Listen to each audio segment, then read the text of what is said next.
Good evening, everyone, and welcome to another virtual DDD meetup. Today with me, a panelist. We're not yet complete, so in the meanwhile, everyone's going to introduce themselves. We're going to do that with a short, quick check-in, and who's not there yet, we've just joined the Miro board in both YouTube and in Zoom, where you can join us. But we're going to start with a small check-in with the panels, and the first thing is, of course, introduce yourself. And then quickly, for your perception, what makes you a DDD'er and what makes you not a DDD'er? So I'll start to give you an idea of how that works. So my name is Kenny Baas-Vegler. I'm a consultant, mostly trying to make sense of DDD with companies. And what makes you a DDD'er, I guess, mostly doing collaborative modeling and get a shared sense of reality is now in my mindset.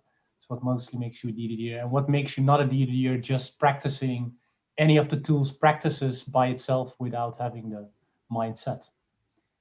So I'll add that to the board and I'll leave it to any one of the panels to now do their check-in. So who wants to go? Sure, I'll go. I'm Mathias Verraes from Belgium. I am a consultant. I advise companies on domain modeling and software architecture, and I organize DDD Europe. What makes you a DDD'er? Well, if you do DDD, of course, but it's doing. I think that's it's the things you do. So doing the collaborative modeling with others. That's I think that would be the center for me. I've never thought about what makes you not DDD'er, but maybe if you do it on your own, that would be you cannot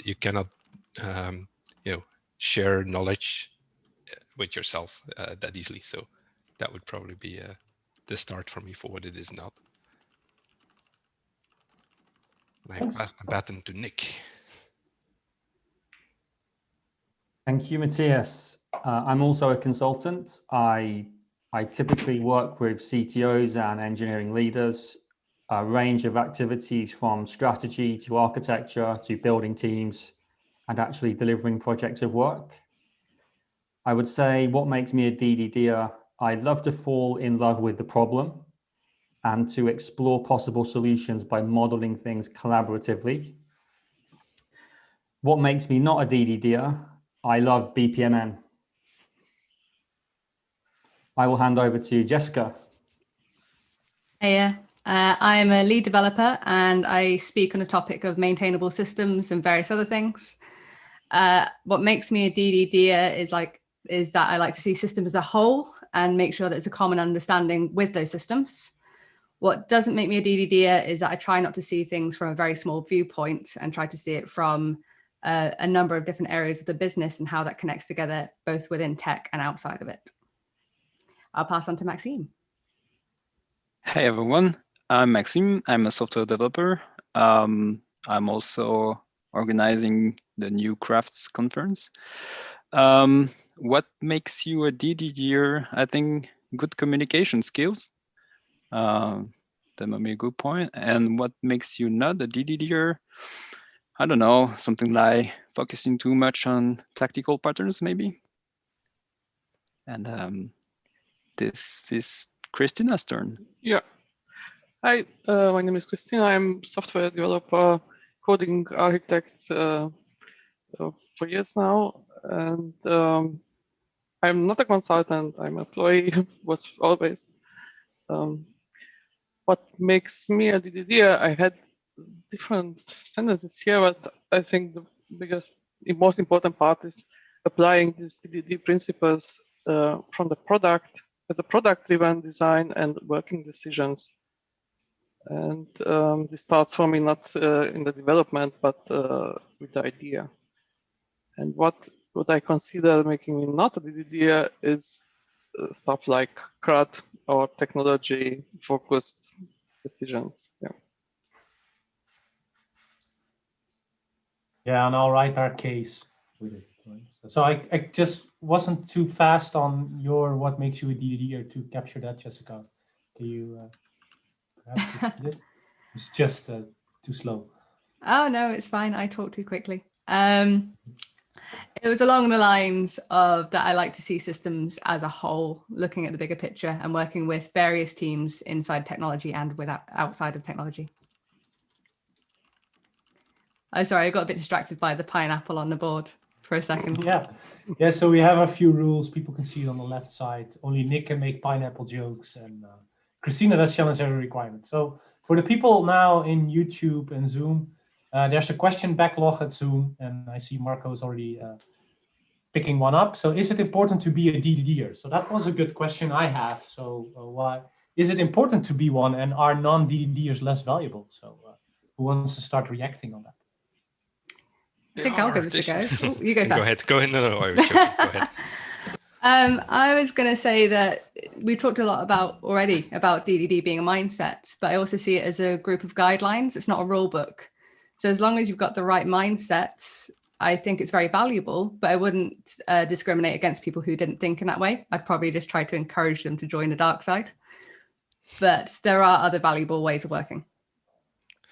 I think part of it is that DDD is an attempt by Eric to sort of put names to everything he was doing and that he saw was working. So it's like a pattern catalog in that sense. Oh, hi, Emanuela. So people have been doing this stuff, as always with patterns. It's stuff that people have been doing that appears to work and that somebody described. So you might not know any of the terminology and still do some of these things. People have always been modeling and thinking about language and that stuff. So you might be secretly a DDD'er. Yeah, who knows? Yeah, so that's something usually people say, well, we already know this from this and this and this, right? So yeah, that makes sense to me. So welcome, Emanuela. Good that you joined. Hi. Hi. Everyone introduced themselves already, and they asked the question, what makes you a DDD'er and what makes you not a DDD'er? We're on Zoom. I'm going to share that with everyone again. So maybe you will take a go at it. So maybe introduce yourself and the other two questions. Sure. So first of all, introduce myself. That's the easy one. Hi, everyone. My name is Emanuela Damiani, and I'm a UX designer for Mozilla Firefox. What makes me a DDD'er? Well, honestly, I thought about this question a lot because it was kind of the core of today's meetup, and I still don't have a good answer. I think it's more the fact that I realized that it was somehow already thinking in domain. And then I had the pleasure to meet this community through Zebrando, and I realized like, oh, there are a lot of things in common. I mean, this is something that I can apply quite easily into the UX environment, or in general, like UX is a part. Like I was looking from another perspective. And if you think about something like service design, is where you have, the Brando, Alberto Brandolini, is the, you can see how there were being a lot of discipline in design. They were already kind of looking at the problem from a different perspective somehow. So probably it's that. And at the same time, I think the fact that I'm coming from a different, background than others is what doesn't make me 100% a DDD'er. Like I didn't read the books that the other I've written and write it. So I don't know, maybe it's that. How does it sound? Yeah, thanks. Thanks for that introduction. And well, that was an interesting, coming from a different background. I will maybe go into that a bit later, right? But we were just starting, is it important to be a DDD'er, right? DDD is a mindset, not a rule book. And it's a collection of practices that Eric captured. I think we stuck with that, right, Matthias, if I can, and Jessica, to sum it a bit up. I think I said a collection of patterns. Patterns. Yeah. But go ahead. Yeah, so coming from the discussion on Twitter, right, I think it went something like that as well, that talking about the mindset is to create a shared sense of the reality of the problem space, or create a shared sense of the problem space, and the rest is pattern, practices, and tools. Something like that stuck with me. Does that relate to that mindset and collection of patterns now? Oh, now I remember. Was that where you were saying that you don't have to do DDD? No, you don't have to do collaborative modeling. No, it was different. You were talking about the philosophy of DDD. on Twitter. And it was something about you don't have to like embrace the full philosophy of DDD to do collaborative modeling. And I think I replied, well, DDD is the philosophy of DDD is collaborative modeling, and the rest is just patterns and principles and practices. I think that was sort of the sense. Yeah, that was the start of. Yeah, and I got that. I got that thinking by someone saying to me, and I was listening to a podcast that says, well, if you're doing yoga and going to yoga on a daily basis, that doesn't make you aligned with the philosophy of yoga, which predates Buddhism and so on. And that was started to think with me. And I think the same is if you do event storming, you're going towards that collaborative modeling, but I don't think that's everything in DDD, right? No, it's not everything, but it's not the entire philosophy. Yes, I agree. Yeah. So I think that sets it off. Something that Paul Rayner once explained to me was there's something called, and I hope I reproduced it correctly, centered sets and bounded sets. And in a bounded set, it's everything that is inside that boundary makes it the thing, and everything outside is not the thing, and it's sort of delineated. Whereas in a set, so I'll try to draw that. So this would be a bounded set. Maybe someone can annotate it. Whereas a centered set is a bunch of things, maybe, but it's the more you do them, the more you're sort of embodying the philosophy of that set.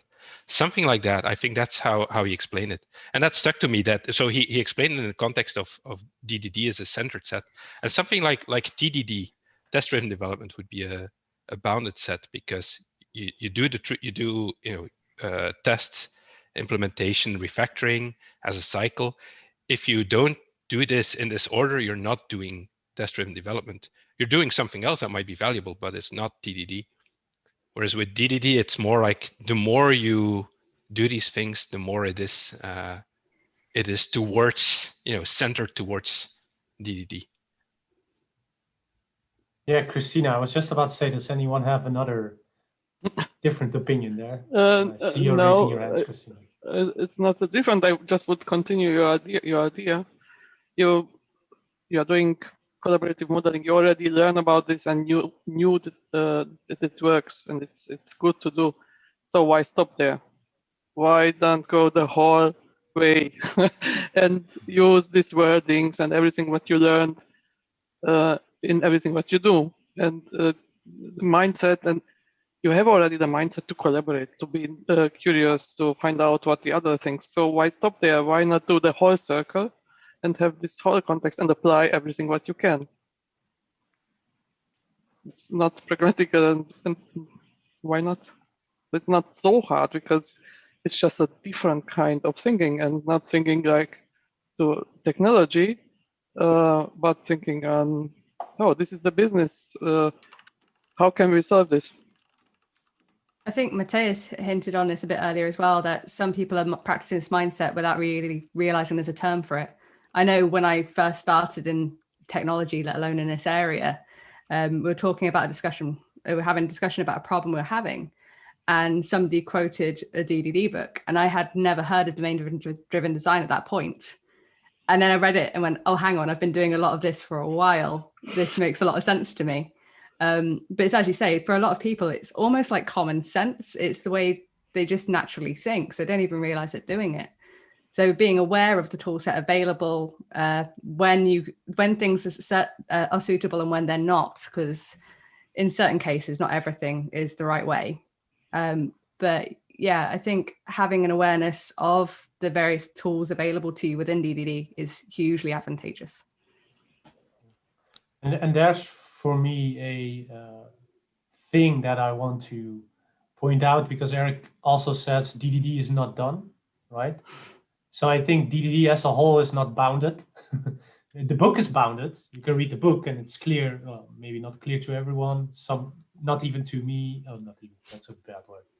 So if I read it, it's also not clear to me, but now in the 15 years it already evolved, and what's in it? So we were talking about bounded and centered set. What's in it, and That's actually going to the second question. Are we converging from multiple fields into something new? I would not say that if I can like give my first opinion on this question. Mm-hmm. Like, I don't think we're converging into some, like, I think we're converging, but it's probably just another, like, it's just a convergence. Like, I think there are all the different disciplines that somehow they overlaps.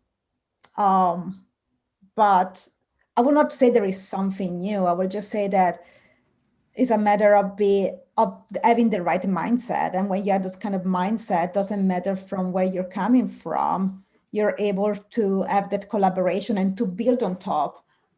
Like, somehow I think that our industry, and in general, like the software industry, this problem with the naming, and some, like, you know, the joke is that, oh, naming is hard. But I will say, like, you don't need to name everything. I don't think we are creating something new. We're just working well together. And yeah, that at least is my take. Emanuela, coming from a different background, are you seeing from an external perspective that technology is going this way anyway? So when you've got DevOps and operations and devs are working more closely together, you see a lot more design and dev working together. You see a lot more tests within development. Do you see DDD as a part of that journey towards collaboration? I would say that it's more like a foundation, right? It's the ability to think in system and to, as we said before, like, identify the boundaries and to build on top of that. So I'm definitely see this conversion, but somehow I think will be healthy also to realize that we can go deep in different area. Like, now we're converging, but there are some dripping here and there that are go a bit deep according to the area. That's at least my perspective. And yes, like, I recently found on LinkedIn, so I don't know, people talking about product ops. Like, now everything is like going into this idea of operation. But yeah, and if you look at those visualization, it's always about creating like a system inside another system. So that's really interesting. Would you, yeah, I was going to ask a question to the panelists. Would you think, now I forgot how I was going to phrase it. But so the one thing I think a lot about is, on the one hand, DDD is not done. And that was the outset when I was talking to Eric about DDD Europe, back in 2015 and 14 when we started planning it. What this conference should be about. And we ended up agreeing that it's about expanding what DDD could be. On the one hand. On the other hand, I'm always worried that we're going to, as the community grows, we're going to drag everything into it. And then it just becomes, as Jim Coplien once said, DDD is everything we like and nothing we don't like. And that, of course, dilutes it and diffuses it. So my question is, what's your opinion on that? That's I think it's a good question, but does anyone, I haven't heard a few of us, maybe Nick or Maxime, if you want to. Not directly answering what Mathias said, but yeah, I was thinking that there's an important question to ask: is do we need to be a software developer to be a good DDD'er? And I don't think so. And all the things we already said during this panel discussion are going to that direction as well, because yeah, sometimes I think that people might think, because all the books that have been written about DDD have been written by software developers. So sometimes people might think that it's mandatory. I mean, that you need to be a software developer to do DDD, and I really don't think so. So that's what I said. Good communication skills might be something really important. And I think everyone can facilitate things like EventStorming and find out good boundaries. You might need some help then after to validate those bets with more technical people. But you are still doing DDD while you are finding out right boundaries. But okay, I'm not answering Matthias' question here, so I don't know if. Well, it is related because it's what is the constraint that makes something still DDD and what not, and it's not development, and it's not called domain-driven development. It's design, and well, I interpret the term designer as everybody who has some impact on the final artifact, but it's still software, right? It's still the end product is software. It's not a generic decision making, modeling, anything thing. So I think that's at least some boundary that we could agree on, maybe. So I have Thomas Ploch, I don't know, raising his hand, so I'm pulling him and allowing to talk. So you should be able to talk now, Thomas. Welcome. You just need to unmute yourself. Do you hear me? Yes. Yep. So yeah. So I want to go back towards the discussion if we're converging and if DDD is evolving, because I don't agree that software is the end product. The end product is the socio-technical system, the software in combination with the people that are using it and the people that are producing it, right? So I don't believe that DDD, the outcome of it is just purely software. I think that's too narrow a view in this sense. Regarding the evolution, like I was recently reading up on the theory of the firm. And in this theory, which is much older than DDD, there was the notion of supporting capabilities, generic capabilities, and actually core capabilities. And I was like struck by the terms that I found in DDD and that I thought that were exclusive in domain-driven design. And I just realized they were coming from another field and another theory, and were put into DDD. And that's why I think, like, the question is DDD really, because if we really see DDD as this conglomerate that you were quoting, Matthias, right, where James Coplian said, well, everything we like we put into DDD, everything we don't like we leave out. I think there's a lot of other influences that are coming in, which is like product management, which is adopting ideas from DDD, but which is also putting back ideas into DDD, as well as organizational science, lean management. There is a lot of cross-pollination between these fields. And for me is the question, do we need to come up with something else, or do we want to evolve DDD to be something different, right? I want to interrupt you for a second, because you did mishear me. I didn't say the outcome is software. I think I said the artifact is software. The thing we build, the tangible thing, the thing we design is software, but the outcome is of course software as something that enables capabilities, etc. So outcome and artifact are different things. I agree. But I misunderstood. Let's go back to your question. Yes. So yeah. Can I react on that? I like how Jape describes DevOps in his social technicity talk, where he says DevOps is not about merging DevOps. It's about having practices and principles on the boundaries that overlap in the middle, just like the picture of problem and solution space. And I can write it down here a bit. And so he explains it like you have, for instance, you have DDD here. And if Krisztina, if you can go down, you can see what I'm doing on the Zoom. And then you have product management. Perhaps you have something else here, UX design. And it's about DDD has a center, maybe that's centered set, but there are bounded practices that we share.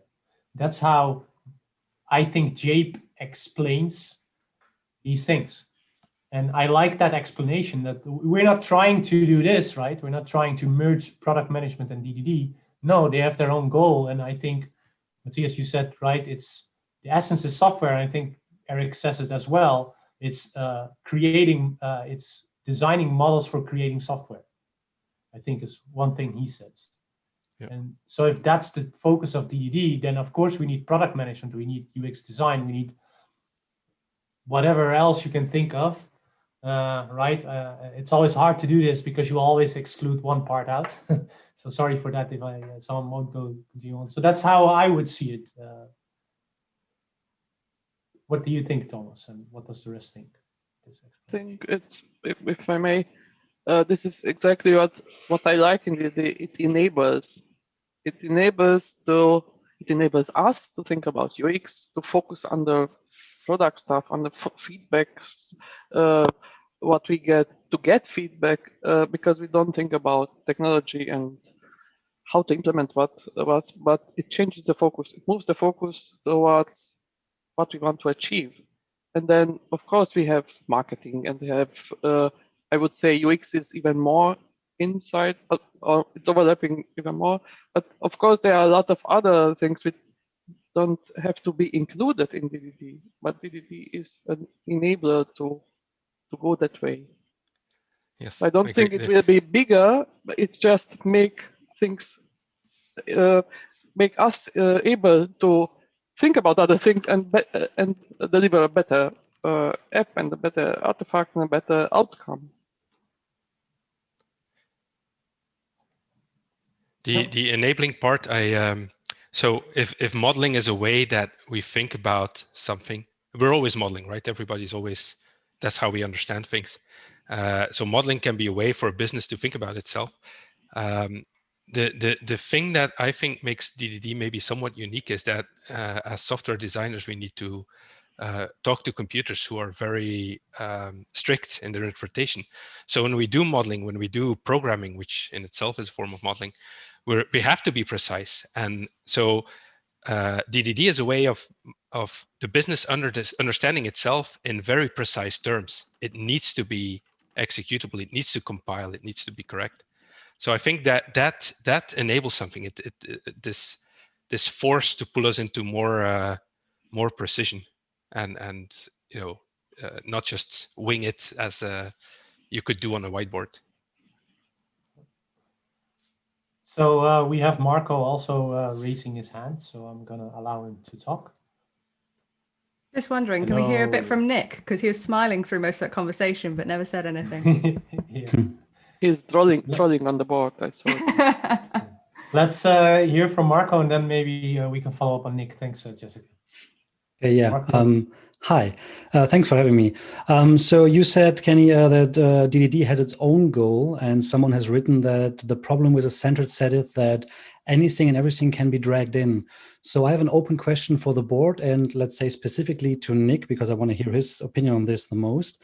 Wouldn't you say that domain-driven is the more important part of domain-driven design and less the design? So it's basically a continuum of how domain-driven does it have to be, the discovery, the design, the strategy, the modeling, and that's a trade-off decision you can make at any given point in time. So when you do DevOps and you figure, oh, the domain is complicated, better have it be aligned with the domain, so have domain-driven DevOps. And the same goes for team building, product management, and everything else. Or would you say DDD has its own purpose outside of all the other topics in development? Marco out. Thanks for the question. Well, it's not a dichotomy, either domain-driven or design. It's one thing. But I think your question is more about what else is domain-driven and benefits from it, maybe. And I'm not sure if maybe you can type your question. You can still. Oh, you're still here. I'm still here. Yeah. So my question is, domain-driven design, of course, is a specific set of patterns and heuristics from the original book, but the community has driven it further and further. Specifically, Mathias, I mean, DDD Europe is emerging, putting together so many things that are not purely from the book, but there is so much from all angles, from Wadley mapping to new architectural patterns and whatever, and they are all kind of domain-driven and belonging to the DDD community. So I would ask, is domain-driven design a purpose in of itself, or isn't it just that being domain-driven makes your systems and your software and your socio-technical architecture and whatever you're building more fitting to the problem you're trying to solve, because you let the design be driven by the domain instead of by any other constraint? Isn't that not the core philosophy of why we do DDD in the first place? Challenge. So yeah, Eric challenges all this stuff as well, right? There's a couple of talks where he's trying to challenge the core, but I can't remember if he ever said, is it possible that design is better if it's not domain driven? But it could be, I don't know. Anyone else who wants to react on that? Nick should. Well, some would Everyone's say customer driven would be better, which of course doesn't conflict, but maybe there's other things that. I know Krisztina has an opinion there. Emanuela as well. Well, Krisztina, please go first. I have a lot of opinions. I don't know what you meant, Kenny. I call it product-driven design often. So it's really just I wanted to write it here. It's how we make decisions. This is the first time it's part. It's not only emphasis like Nick said, but we make decisions based what the domain and what the product needs. Point. Yeah, and the product needs what the customer or like the user, the people that are using it needs, right? So it's somehow it's a sort of like it's all connected. Like of course, like human-centered design is something that's been huge into like in general, just the user is like, let's just call like user experience field. It's even something that right now is being challenging in the design community, because they're saying like, why must be human-centered? Cannot be like, environment-centered. Like, is it really good to put the human at the center? But it's a completely different topic, I think, for a completely different conversation.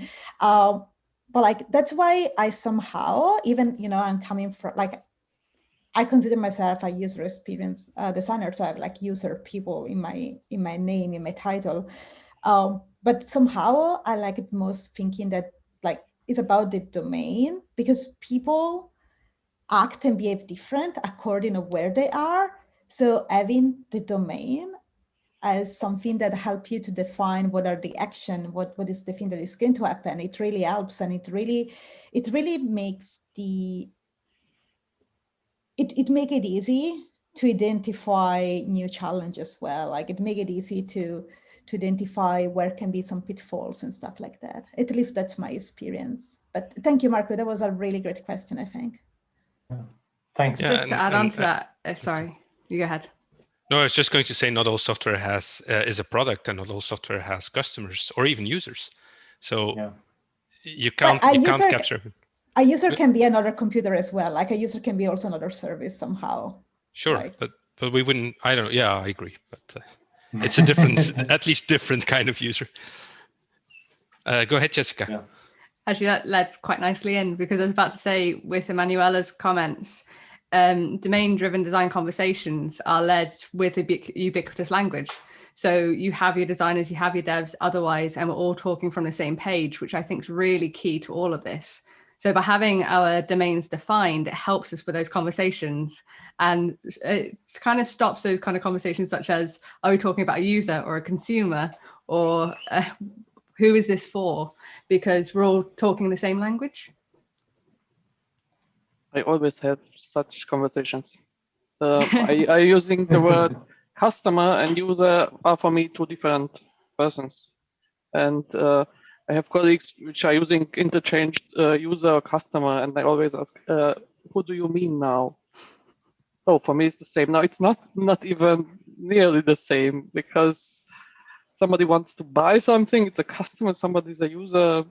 We don't even have the context of user in this context. Okay, I never thought about this, and this is what I want. I want his thinking about this and decides and talks what he's thinking, making the implicit explicit, and not have expectations which are unknown for everybody else. And this is this ubiquitous language, and pushing this ubiquitous language and requiring this is a huge thing. So, yeah. So I have one thing, maybe I can trigger Nick a bit more here. So going away from this, so I think we're on the same page here concerning that part, but I would like to go back to that center set, and aren't we dragging everything in DDD? Yeah? That's where we were going. And the way Wortley, Simon, describes DevOps, that it's a set of principles, and eventually the name DevOps will disappear because we've taken in these principles. And I see, Nick, you placed a nice doctrine, things that are universally good ideas. A lot of DDD principles are doctrines, hence people outside DDD do DDD. Maybe you can explain a bit more of where you were going there. Sure. Can you hear me okay? Yeah. My video seems to have frozen up, which is weirding my brain out. Maybe it will come back, maybe it won't. So what I was saying with the Wardley mapping section is, so if you're not familiar with Simon Wardley and Wardley mapping, there's some homework for you. I'll be checking up in 1 week's time. But in Wardley mapping, the emphasis is on business strategy, mapping out your business, very, very similar to some of the principles in DDD. And one of the things Simon talks about is what he calls doctrine. And doctrine is what he calls universally good things, universally good practices. In any situation, you should do these things. Now, we all know that there is no such thing as a best practice, and there will be situations where these don't apply. But we're talking about 99 times out of 100, you should be doing these things. So one example of his doctrine is use a common language. He says it's necessary for collaboration. And that's pretty much common sense, right? If I say the word apple and you're thinking of an orange, then we can't communicate effectively because we have different meanings of the same word. So that seems like common sense. It's a very obvious thing. It's a good example of doctrine. Now, when we talk about domain-driven design, a lot of the things we do are also common sense. Why wouldn't you understand the domain to learn about the problem before you build a solution for it? That's just common sense. So a lot of the things we do in domain-driven design are doctrine. They're just common sense. Maybe not all of them in this obviousness, but most of them are good things. And so that's why you can be doing DDD even if you don't explicitly know that, because a lot of it is doctrine, let's say. I think the term common sense is a bit problematic though. Everyone has it and no one uses it, right? Well, I mean, if you want to deconstruct the phrase common sense, yeah, it probably doesn't make sense. But when I say it, there's a general opinion of it's something that's obvious to most people. And I think using a common language is obvious to most people. Maybe, maybe it's not the best word. Yeah, and common language is ambiguous as well, right? Because we're going to get into that canonical data model pattern again, where everyone in the company needs to speak a common language. I like the phrase common ground. So if we're collaborating, we need to have a certain common ground. But it is common language, and the problem is that it's a two-part, right? It's a common language bounded. That's what DDD advocates, and not just a ubiquitous language. It's ubiquitous language in a context, and I think that's of course where your example of the universal model for the entire company where that goes wrong. So what I think is that well, you have to sort of frame it into what Eric what the context was 16 years ago when Eric wrote the book. And a lot of that stuff that is still happening that is suboptimal, the way people develop software, common sense or no common sense, that's what they do. But I think that is very much an instinct. That I think it's actually common sense in the sense that everybody has that idea to make a universal model. We have this big mess now. Let's solve this by putting it all together. Find one set of names and meanings and everything, so we can all understand the whole thing, and our problems will be solved. I spoke to a bank recently. They were going to do DDD and design a big common sense universal model for everything, and they would have one stream of messages of one set of event types that they would use for everything, and generic events that would somehow magically capture all the different domains. And they believed they were doing DDD, and they believed it was common sense. So DDD is, I think, the chief innovation there is this idea of that doesn't work. We keep trying it every 10 years, and a large enterprise will try it again and fail again. And the people who drew the model will blame everybody else, and everybody else will blame the people who drew the model because it's bloated and outdated and they missed all the detail, etc., because it's just too much information to process. So DDD is the as far as I know, the first discipline that sort of in software that just went against common sense and said, no, it's small boundaries with their own language, which might be duplicate, which might be ambiguous across them, but not in this small boundary. But maybe you call common sense something what we usually do. So it's not common sense, it is what we always done. How we, but I mean common in the sense that everybody believes it. Yeah, but this is, I think, our biggest problem. And now with the huge complexity which is happening all the time, everything is very fast, much faster as earlier. This old stuff, how we did things, doesn't work out anymore. So this is where we have to change. This is where the community is so going so well, because everybody starts to get this common sense to see, yes, it is good to be curious about your domain. You won't be hired because you can type C#, but because you have experience in e-commerce. This is much, much, much more important than learning a language.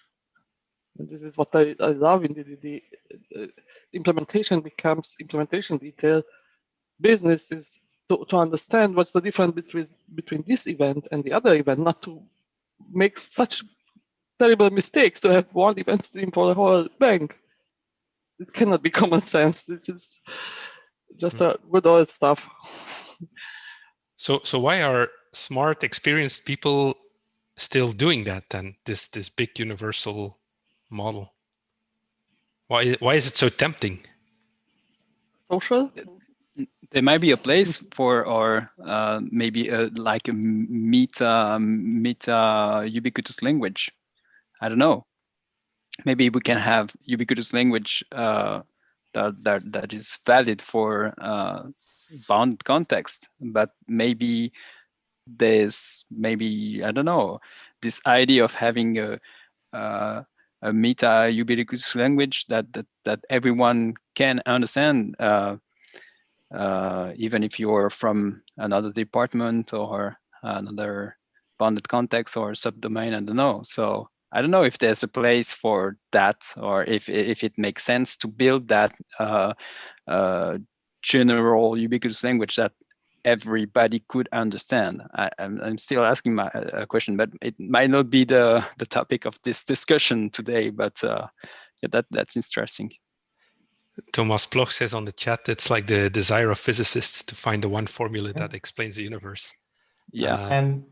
And he's also raising his hand, so I'm allowing him to speak again. Nice bruggetje, we say in Dutch.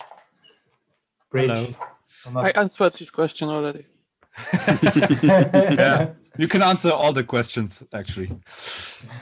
Yeah, so I kind of want to go back to we have this huge Venn diagram now here in the Miro board, where we have all these different fields and ideas and topics, and they overlap, and they cross-pollinate each other. So is there this one DDD person that just does DDD, or that's a question to the panel?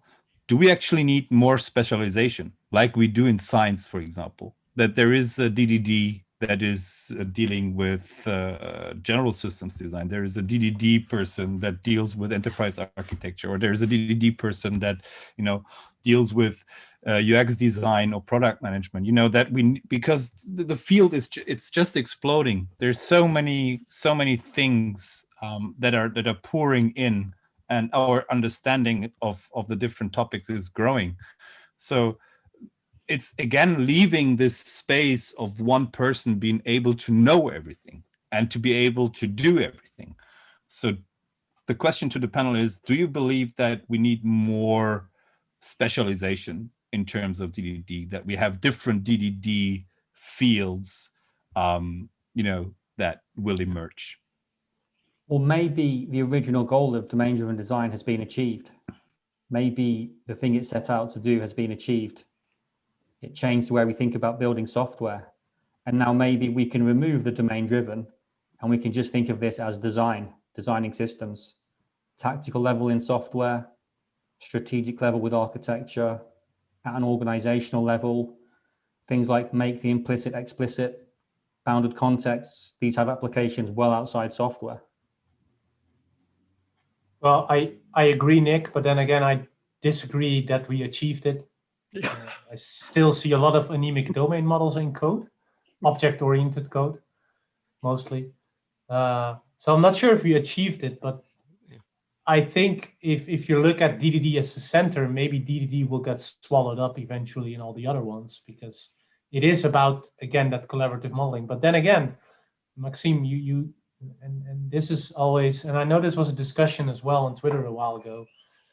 If you want to do design level event storming, you need to have someone in the room. It doesn't need to be the facilitator, but that knows how to think in these bounded context pattern terms, right? And I'm not sure if the bounded context itself comes from any other practice in a way that Eric describes it. But please prove me wrong there. It's the only pattern I haven't seen before in a way Eric describes it, which also causes a lot of confusion. So maybe someone point me wrong. I think, yeah, it goes into that. Can I quickly just answer Thomas's question? I don't think I answered it properly. So what I'd like to say is, yes, I think having qualifiers or specializations can be useful. In event storming, we have big picture, we have process modeling, and we have design level to imply which level of a system we're focusing on. In domain-driven design, we have tactical, we have strategic.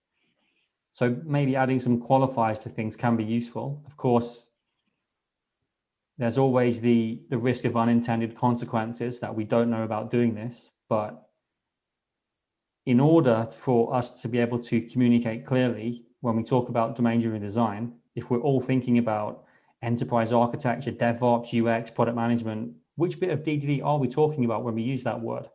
So I think, I don't know if specializations is the right word, but maybe adding some qualifiers to things can be useful to improve the precision when we talk about DDD.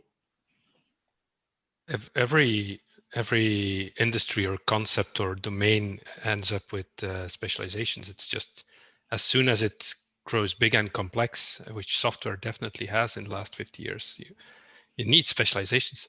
Speaking for myself, so the example of that bank where basically my job was telling them it won't work because we know this doesn't work. Here's the book. Maybe that's my specialization now, just to tell people that, to notice when they are doing it, and then figure out how to break away from it. I had a session where basically we were modeling, and at the end I was sort of drawing all the ways that they had entanglement in their systems, and Nick was there, so he was nodding. But it was all kinds of things. It was, business and product and customer. They had basically two kinds of customers that were, they had designed the system as two separate, well, let's call it context, but they both heavily depended on each other because, of course, the business was connecting two kinds of customers with each other. So their model was wrong. So we listed this whole bunch of ways of that the system was entangled. Was that DDD? Well, I absolutely used a lot of it. Is that my specialization? Maybe. Is that a problem? Well, there's always a problem of too specialized and too generalized and all of that, but somebody has to do it, I guess. I think what would help is to be aware of DDD. So I had such discussions with my product owner, and he hears this, and I sent him articles and blogs and tell him what's about. And he said, "Oh, where is the book? Where I can read that book?" And this book, the blue book, wouldn't help him. He's the product owner. And I had a discussion with Marco 2 years ago already. It wasn't a discussion. I just put my finger on him. We need the product owners here. DDD won't work on the one side. We need both sides. It has to be for all sides. We here in the community went a long way since then, but still the product owner, the designer, all the business people are left outside, and they just hear, "Oh, I want to know about your business. Please tell me what's your job. I want to know about this," and they don't know why. And why should they explain to me? And I still think we need some book or something, some explanation. What is DDD? Why I want to know all this, and what I get it afterwards. Why it is common sense to apply it and to make decisions based on DDD, and not on make decisions based on the domain and not on some technical blog article or something. So this transformation, this wouldn't be a specialization, but it would be building this common knowledge. What we are talking about here.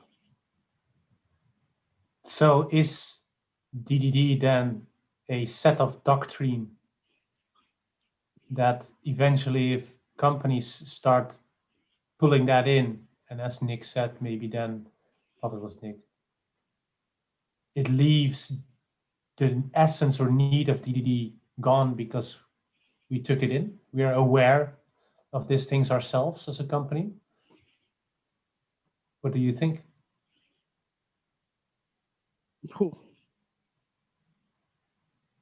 I think what Simon Wardley does with his list of doctrine is says, how many of these things are you doing? And he says to companies, start here with the easy ones and start ticking them off. You should be doing all of these things. And he breaks them down into different levels here: communication, operation, structure. Yeah, he has a different flow of it as well, I know, nowadays, by someone else, but yeah, so exactly, someone else has reorganized these doctrines into a more structured model that's a bit easier to understand and see how things apply, and in the order which you might apply them in. I'll try and find it. yeah. It will never truly be gone either, because we're not some hive mind that all thinks the same. There's always going to have some company or some person who has an issue with this. So it's good to have the resources, good to have these kind of conversations to keep driving it. And also, I do think that there's a question about DDD evolving, and it will evolve with time because it has to with companies, with technology, with people, and with problems. So I don't ever think DDD will be gone as a thing. I just think it might change over time. I totally agree with you, Jessica, because I think that if something doesn't evolve, it definitely still describes the problem of the past. And while some problem may be still the same, it's important to somehow keep it fresh, keep it with the problem that we face every day and that evolves. Like I see a lot of people talking about product management, but if we think about like product management as it is today, is something fairly new. Like even like my profession is something fairly new. There were like people that were doing my job, but with different name, with different specific. So that's why I think that of course it's going to evolve. And you know what? Maybe we'll even change name at a certain point.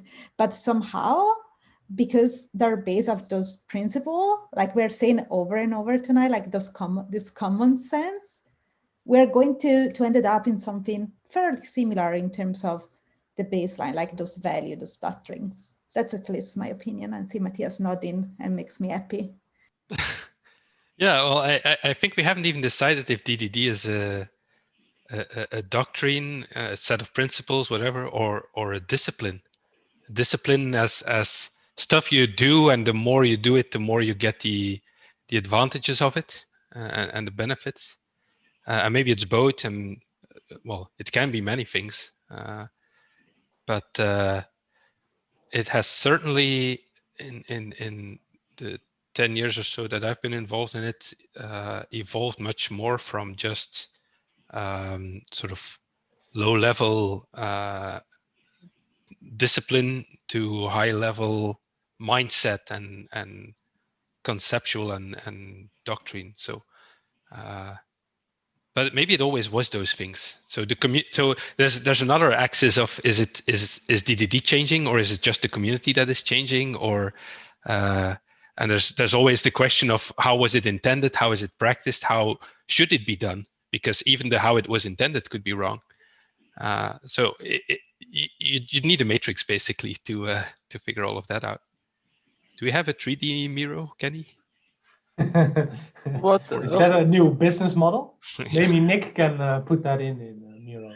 Nick can put 3D. everything out on this Miro. Yeah. Matthias, but if you think about when the book was written and what kind of organizational and social discussions we had at that time, none. We were resources. We have worked in silos. It's something terrible how we work that time, and in a lot of companies even today. So we are at the beginning in this fight or whatever. We are human working conditions and being considered as humans and not as resources. And slowly the companies discovered that the knowledge what developers had in their heads it's huge. And at that time, in the blue book, is nothing there from this. But now, today, I couldn't take it apart, the social aspect and the product development aspect and the development aspect. For me, it works. I wrote earlier today, we are living in a world, we have everything at hand. We have DDD, we have EventStorming to collaborate and make each other understand each other. We have TDD and BDD to deliver quality, and we have the social aspects and the XP practices, and we emancipate somehow and can talk on the same level and not we are tearing down this hierarchical thinking because it doesn't work. It should be common sense. It is bullshit because you ignore knowledge and energy and so why and so this is the evolution which has happened beside DDD, but it's happening at the same time. Yeah. So it hasn't always been like that. Dave West talks about how at first there were no software engineers and there were domain experts who learned some programming to automate their own job. And then, of course, as programming became, well, you had to become a specialized programmer because it became too complex. And then the whole separation started growing from, domain expert is programmer, domain expert and programmer, and then 20 layers in between, and your typist. Yeah. No. So talking about that, before I move on to that evolution part, because I want to dive into something new. Emanuela has to go. Thanks. So before she blows up in smoke and go away, she'll disappear, and we'll continue. So thanks, Emanuela, for your contribution. Thanks for joining. Today. Thank you so much today. I'm definitely going to watch the rest, and this is really smart, and I'm pretty sure that all the participants will be happy to fill my spot with their smart questions. And talk to you soon. Thanks. See you. Bye. So moving into that evolution part, and what you just said, Matthias and Krisztina, we started with domain expert being developers, then development getting too complex. Now I already see cost centers and feature factories, right? IT is seeing as a feature factory most of the time. It seems like we're converting back a bit. And there was a nice thing on the question board about data. And this is what usually is the first epiphany where I come, is moving away from data thinking, because data is simple, right? People think like, I need one context of that user again, which, well, in DDD we say no, it depends on the context, like tomato, what is it? But now you see the involvement in data-driven design. right? And I think that's an interesting turn, is that Zamak, and I hope I pronounce her name correctly. Chamak. Yeah, and I that was really interesting about now that you see DDD moving to the data-driven design world. And I think that's a nice evolution again, where you see, and I still think where DDD is valuable is letting people think in that abstractions and models. What do you think? Is that right? The evolution of DDD, and the next part you'll see happening in DDD. And I have another one, but I'll keep that for later. I think the data mesh is a good example of DDD being doctrine, where it's applying outside of DDD in different areas where DDD wasn't originally applied. To me, that feels like these universally good ideas that can apply in different kinds of systems. Yeah. Yeah, and then the second part I have there, so you have the data part, low code. Where are you? So this is just my idea or my thinking about I see DDD moving into the data-driven part.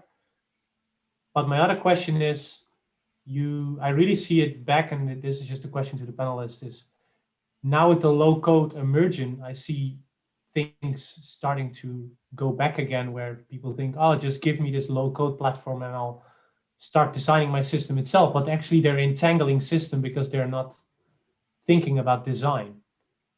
Is that where DDD is really at its core, and that's why it will stay existent? Or going back to the earlier question, will it at some point evaporate into other practices? I don't think we are going. So I think this data-driven decisions is something what I think it's very good, because we stop to decide because somebody wanted this feature, but we verify, we get feedback, and we build capabilities to get feedback, and we decide based on data and not on some hippo, what I learned from Mathias, like this terrible Twitter feature, which is making me crazy. I think this is the way where the data is coming in. And of course, there are a lot of users and people who need this, like data mesh or something. There are users, they are needing this. But I don't think we are going in the direction of low code. I don't see this. I don't see the connection. Well, isn't low code just the same sort of movement that happens in every industry and everything, where, you know, we already have it. If you want to start an e-commerce shop today and you have a computer, you can just go to any of the platforms and click on some things and you have an e-commerce shop. It's not the being able to program that is not the determining sort of competitive advantage anymore. With code, what happens is not that suddenly everybody will have the same capabilities because there's low code platforms now. What will happen is that everybody will have that, and then some of the players will build on top of that for more advanced things that combine these things in novel ways and whatever. And that sort of mindset is again the sort of design and you know, maybe it won't be called programming, but it's composing things into something that gives more value than the components themselves. That's just the same thing over and over, as far as I can tell. And what kind of mindset do you need for that? Well, probably some awareness of the domain will be helpful there, and some concept of boundaries and dependencies and all of that. So I had a conversation about low code recently, and the gist of the conversation was, so when I talk about low code in this situation, I'm talking about tools for people to build applications, general purpose applications with drop downs and text boxes and so on, and put your own business rules in there. And the conversation was, clients can't afford to hire developers, so they build these low code solutions themselves, which makes sense. At the moment, people build their own spreadsheets. Now they can build applications. But the conversation was, how can we make that sustainable over time? Because all of the rules become coupled to the UI. So even though you can build these systems quickly with low code, engineering practices, architecture, design, these things still matter because your rules are coupled to the UI. So if you want to change those rules, it's kind of like when we had web forms with the code behind coupled to the UI. You don't need to go so far. You can take Excel-driven development. I'm sorry, Krisztina? Nick can use Excel development. It's a well-known process. It's a functional programming language. But yeah, are you saying, Nick, that well, you'll end up with no-code specialists, no coders? I don't know.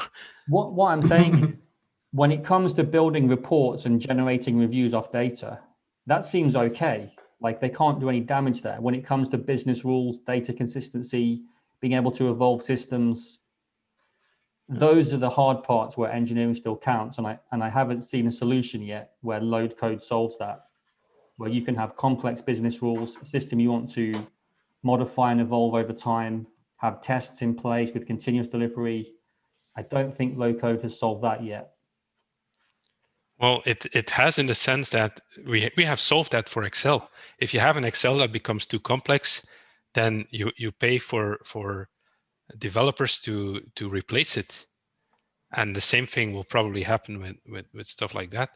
But at the same time, there's maybe a potential for a parallel market there, where the point is not replacing it, but building tools to do these kind of things with low code, and then you'll have experts in these tools and in these practices. And if you replace a programmer with somebody who can then do these things themselves, they are in fact a programmer, even if it's not textual code.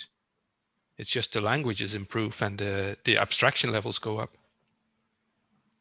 Yeah, I think there are crossover points in there where moving quickly, not needing to hire developers, that could be an advantage to begin with. As something scales and gets bigger and more complex, that's when you want specialist engineers applying engineering practices, testing, automated testing, that kind of thing, designing things so they can be evolved easily. So I think no code has a place, definitely. It's just thinking about, will you know when you've hit that crossover point? Like a lot of companies now have legacy software systems, difficult to maintain, takes years to remodernize their architecture because they didn't realize when they crossed that crossover point of, we're iterating quickly, this thing's growing complex, and it's too complex, it's too late to fix the problem, they have to rebuild the system. And I think that can happen with no code. It's about knowing when that crossover point is versus moving quickly is an advantage to, oh dear, it's too complex, now we've got a big mess to deal with. Well, you'll know, you'll just decide we'll fix that later after this feature is done. It will be the same. All the evolution in software has been higher levels of abstraction. Basic, the programming language, was introduced as you don't need programmers anymore. You just learn Basic and you can build your own stuff. And at what point should you dive into machine code? I don't know. But well, the thing about low code is, from what I can see, the UI and the rules are coupled together. I think that's what's different here. It's not a higher level language. It's a visual language where the rules. That's not different. They have been doing that for ages. The first Visual Basic, when I was, 11, I got Visual Basic 2 for my birthday. That was you made an application where you just dragged stuff and then you added a little bit of code to it to connect the things, and that worked for small apps. And then of course I got myself into a mess. Yeah, I did the same with Adobe Flash. There you go. So to me, it's not different. Yeah. Can I just give to Windows Forms here? Because like Windows Forms is awesome for drag and drop. We can't have a conversation about UIs and rules being coupled without talking about Windows Forms. Just want to get that one in there. Windows Forms. So going to like evolution, right? And here's another question. Where is DDD, Genesis Custom Product Commodity, or where in these 4 worldly stages do you think it is before we're going a bit to the end of this meeting in 15 minutes? But where do you think DDD is? Which Well, context? Those walking maps are hierarchical, right? So you can take a component and you can break it down into subcomponents. So I guess it depends on which level of abstraction are we talking about. I think there's a good question in the orange post-it as well, who says, when we're talking about we, who are we referring to? Because you've got 6 people here who are very au fait with DDD, who have used it in their daily work, but there's lots of people who don't use it. So actually, I'm going to pose this to Nick. Who is we in a scenario? And when we say what stage is DDD at, who are we talking about using it? Yeah. Put me on the spot. Good question. Okay. Well, so I don't have to answer it. It's fine. Well, was a good question. Well, I think the evolution part is a bit easier to answer. So the tactical parts of domain-driven design haven't really evolved all that much over the past few years. They've become fairly stable abstractions, entities, value objects, repositories. They've been applied to functional programming where they're a little bit different. But I think overall, those things would probably feel like a commodity to me. I think something like EventStorming, collaborative modeling, I feel that's probably more to the left. I feel there's a lot of potential there in ways to do collaborative modeling. I think EventStorming is very clear how you use it, the benefits you get, different kinds of EventStorming. But I feel like we only really have EventStorming. Maybe there needs to be more collaborative techniques before we can say that's a commodity. Does that answer the question, or did I go off in the wrong direction? Well, we have more than EventStorming, but we just keep forgetting the previous things, of course. There's the object modeling in the 2000s that, responsibility mapping. Or RDD, right? What Rebecca does or did, well, and does. And then before that, there was stuff that we've forgotten. It's not that we only have EventStorming. EventStorming has been successful because it's very sort of low barrier of entry, and you can get started in 5 minutes, and that has benefits. But there's the whole other direction of formal modeling, which, as far as I can tell, in the DDD community isn't very well adopted. But there's so much stuff out there that we're not seeing in our bubble of DDD. So Kenny's question about where are we in a Wardley chain kind of thing? Well, all over the place probably for some of the practices. In terms of buzzword, it's moving, probably to the right. There's things that we haven't. There's things in the Blue Book that we haven't even started talking about yet, that nobody has talked about at DDD Europe. Stuff at the end, of course, but sort of the large scale structure and knowledge levels and responsibility layers and metaphor and all these things. We haven't started yet in some of these areas. So should we imply the doctrine of reading a book from the back? Yeah. From the back to the front. We should do those sessions again, Kenny. We started at some point, right, with reading DDD from the back. Or starting at the back or something. Yeah. So Jessica, does that answer what you're saying, the we part yet? Or that's for Nick, the we part. I think Mathias has hinted onto it, but yeah. Yeah, good. So it's 15:15, and maybe we can go sort of to a wrap up if that's even slightly possible. And maybe these ideas are just there they are there and are food for thought, but. Going back to the essence, right? What makes you a DDD'er? Do we know a bit now what a DDD'er is or isn't? Do we have a good idea on that? Or do you think, let's keep it fuzzy like the bounded context pattern? There's a talk from Eric where he talks about how things should be, which things should be well defined and benefit from a definition, and which things should be allowed to be fuzzy. And he has as examples on the right, it's mathematical concepts like closure of operations, which is in the Blue Book. And then on the left, it's things like happiness that don't benefit from a definition. And so the joke was that DDD is somewhere between mathematics and happiness in terms of how rigorous the definition should be. But that's what DDD is and not what the DDD'er is. I do have a sort of practical definition that I use for and when I teach DDD, where I try to make it very pragmatic to sort of fight the reputation of being academic or theoretical. And I describe it as I should actually paste it into the Miro, but I describe it as a design discipline. So it's design. It's about creating something. It's a discipline in the sense that, you know, the more you do it, the more of the benefits you get, and then it suggests, it centers on a number of principles that, of course, we need a shared understanding of the domain, guided by domain experts. It's rooted in the language. We need a language to be able to communicate. It's not just the domain language, it's ubiquitous language, which is a shared language, an agreed upon language. It's not just we borrow words from the domain, but we build a language that we can agree on. And then we express that understanding of the domain in a model that is also shared, of course.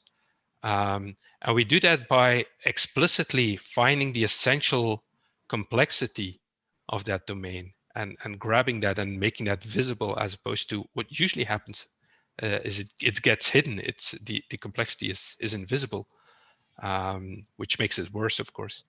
But we accept that complexity exists.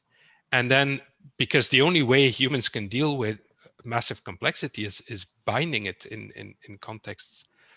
So that's the next sort of activity is you always find these contexts. I call them understandability boundaries now, because they're about, I can understand this stuff with this language and this model, and that allows me to be productive in this chunk of the system without having to understand everything else. That's an enabler for progress and being able to evolve these things fast and not be coupled to everything, etc. But it's understanding first. That's, you know, Eric calls it the linguistic boundary, language as the thing that we use to understand things.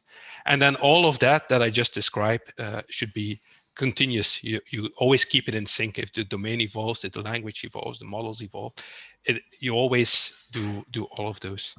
And while I was talking, I found my thing. I'll paste it here somewhere if you want a mnemonic for it. But that's sort of how I teach it. It's not the full thing. It's not the complete definition or whatever, but it's a sort of practical set of principles that I think are at the heart of it. So when are you a DDD'er? Well, if you do some of this stuff, I guess. Yeah, that might be someone also that makes the essential complexity visible rather than the accidental one. Yeah, that's a good thing, I think. Yeah, makes this essential complexity of the domain visible. I like that. Yeah, I think that's underestimated. Go ahead, Ken. Yeah, anyone has a different idea or something to add to this part? I think it's fuzzy, but I don't think it's a bad thing. Like Krisztina was saying earlier, I think it's worth expanding DDD beyond just the dev definition, with so many different disciplines being involved. And I think there's a lot of unconscious DDDers out there, which is great. And I do think we're going in the right direction. I don't necessarily think it should be strict and rule-based. I kind of like the flexibility of it and how it's expanding.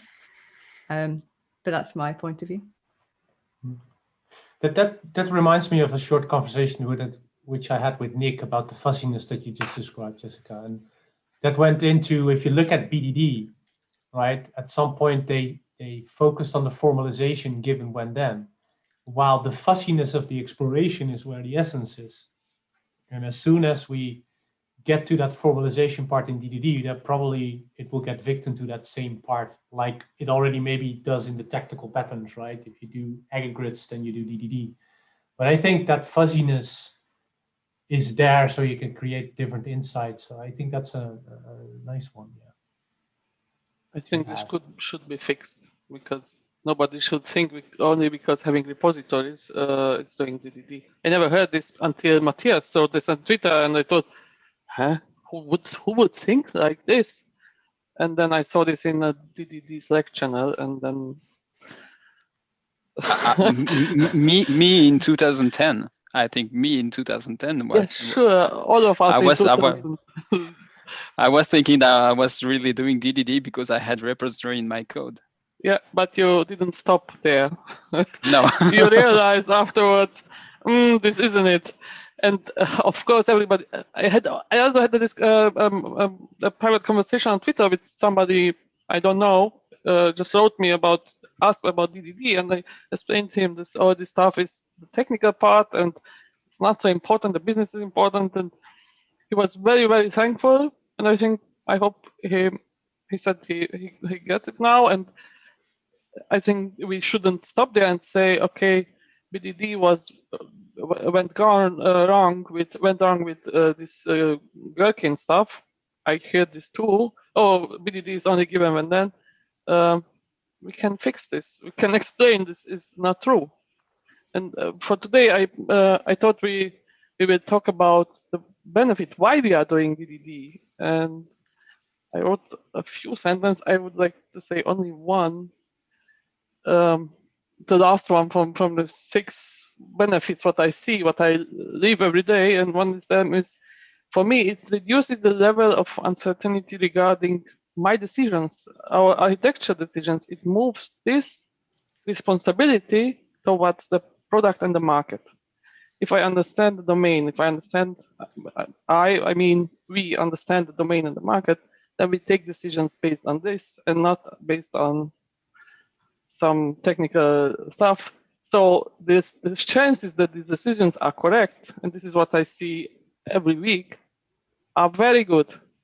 I mostly, this uncertainty is reduced because I'm following the market and not following some hype. I wouldn't go for a microservice because it's hype if the domain doesn't require this. And vice versa, I would go if the domain says, the domain would imply it is a better decision. But this is what I think DDD is the biggest benefit for everybody, for the product, for companies, because it makes somehow sure that we as developers don't make huge $1 million mistakes somehow. We are near the good solution as without DDD.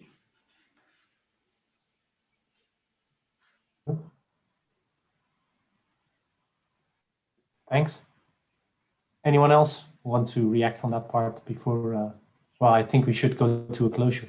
Well, quickly on the topic of BDD, I think a lot of the confusion in BDD came around because BDD itself is a concept that evolved over time. I pasted a link to Dan North's original blog post on the Miro board. And when BDD was first introduced, he positioned this as a way to write better tests. So that's why BDD became synonymous with testing. As BDD evolved into something bigger and different, the original meaning still resonated with people. When they searched in Google for BDD, they saw Dan's blog post at the top of Google talking about strategy for testing. So I think there's some caveats around using BDD as an example there.